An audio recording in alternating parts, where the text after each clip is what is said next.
What do you think a casual match of TF2 should be? A friendly server? Or maybe a sweatfest? Me personally, I believe a casual match of TF2 should be a mix of both. No super serious 1v1s or genius level maneuvers going on, but also no conga lines that last for hours. Just a game of two teams giving decent effort to win the game and most importantly, having fun. Now before we go any further, I want to make it clear that I am not a veteran at this game, nor do I believe my opinions should be gospel. But I do believe that right now, as of 2025, the current state of TF2 Casual is in short, not very good. Why is that? Why is TF2 Casual so bad? Well,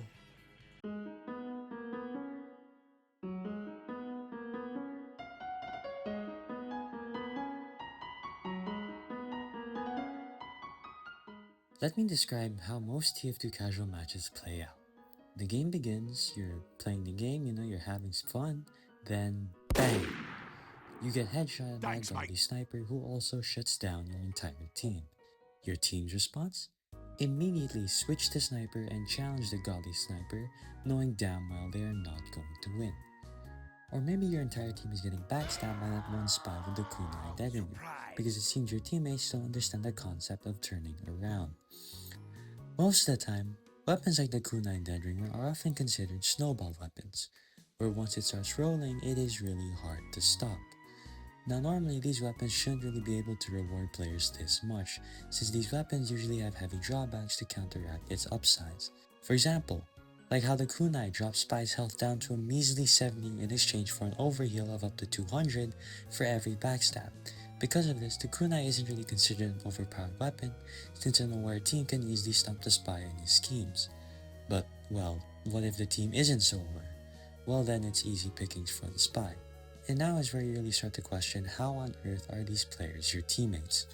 Now to get off my high horse here, there are plenty of times where I'm also the one getting backstabbed by these little French fuckers. And trust me, it's a lot more infuriating being backstabbed than seeing someone else get backstabbed by these guys. I also understand that not everybody is good at this game. In every match, there'll always be the Mr. I just downed this game yesterday and I get that. What I don't get is why the game really likes to group these players up despite their obvious lack of experience, especially when the other team is stacked with veterans with thousands of hours on the game.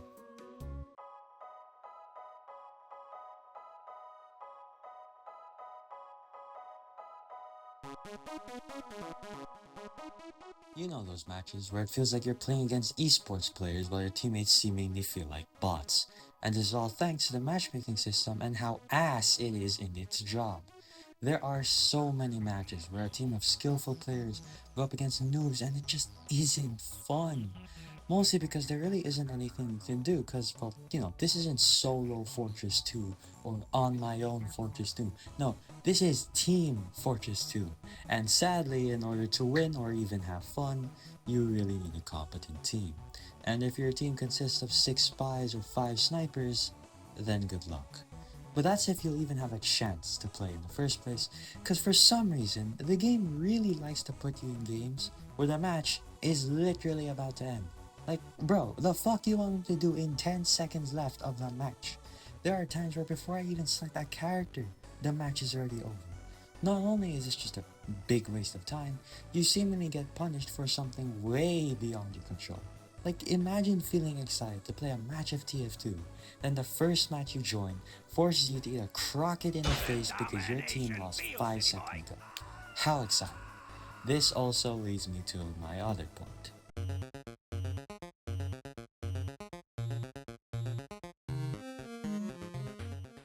Now this is more of a rant on a shitty game mechanic, but there is indeed some valid criticism, so please stay with me. So anyways, why the fuck does autobalance exist? If you don't know what I'm talking about, autobalance is when the game just decides at random, well not really at random, but at random to put you on the opposing team in order to balance the game. Now of course this is a major problem since this can greatly affect the player's experience with the game, like suddenly being shoved into the losing team just because there are fewer players there. Not only can this be extremely unfair, it is also completely out of your control. You can't just vote who should get out of bounds, the game decides for you. Meaning 1 minute you're carrying your team to victory and having fun, the next you're getting auto balance and suddenly you have to desperately struggle to survive the incoming onslaught that you just made for yourself. What even is worse is the fact that players can actually inadvertently trigger auto balance. Now, in most games of casual TF2, it's quite easy to tell whether or not you're getting pub stomped. In fact, you can even tell before picking your class. But there are times where it's a slow burn, usually when it's down to the last objective or final seconds of a match. And because of this, some players, instead of taking the loss like a man, decides, oh, we're losing, and just leaves the game. What the fuck? So now that half of the losing team just left, the game immediately tries its best to balance it. So what do? They auto-balance random players from the winning team to the losing team right before the match ends. Why? Now, whether or not the players who do this do it intentionally doesn't really matter. Because no matter how you see it, players are getting screwed over simply because the losing team can't handle the announcer saying, "You failed!"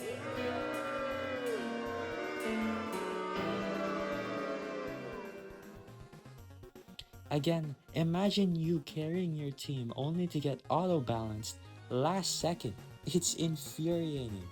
Which leads me to my next reason on why auto-balance sucks, is because auto-balance doesn't do shit. So what if 2 or 3 players join your team? That's not going to stop the massive momentum the winning team already has. Unless the auto-balance players are a soldier main and his medic girlfriend, you're really not going to have much of a chance. In the end, not only does autobalance screw over players from the winning side, it still doesn't even help players on the losing side.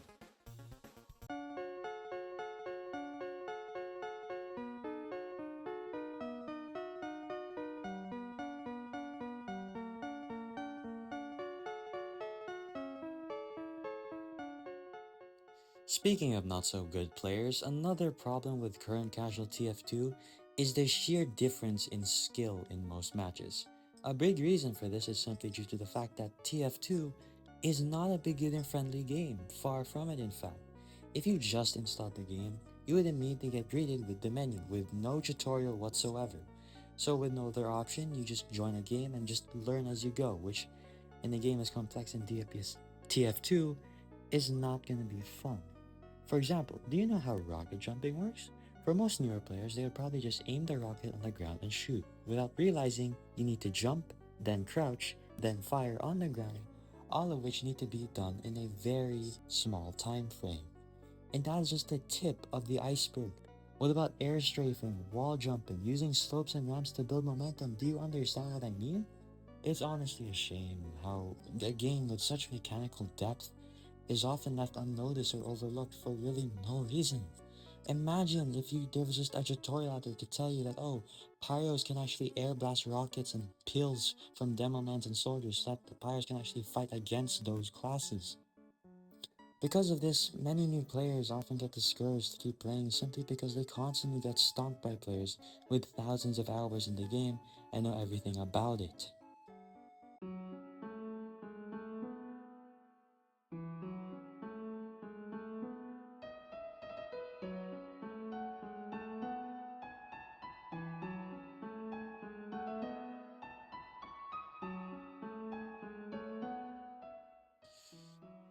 With the constant abuse of certain weapons combined with a poor matchmaking system and disparity of skill between players in most matches, to me, as of 2025, the current state of casual matches in TF2 can pretty much be summed up into one word: predictable. Every time you join a match now, the state of the game is always either, oh, we're winning, or oh, we're losing. And that doesn't change much throughout. And for a game like TF2, it's worrying. You see, one of the biggest reasons why TF2 is still kicking even today, besides its economy and, veteran player sunk cost fallacy, is because of its unpredictability.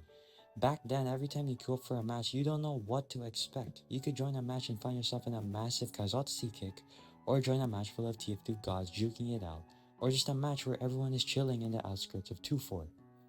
The chaos and dynamic nature of TF2 combined with its cartoony art style is what drew so many players in. It felt like each match had their own stories to be told and matches to be experienced. And if that wasn't the case for you, then, well, it certainly was for me. So why am I talking about this now, when the game is already legally an adult with its last update nearing a decade in age? Why am I saying things that have already been said, especially as someone who only has about 600 hours on the game? Because whether we like it or not, TF2 survival is completely dependent on newer players coming to the game. With more and more veteran players retiring and calling it quits, and less new players playing due to the current state of casual, TF2's player base has been experiencing a slow but steady decline.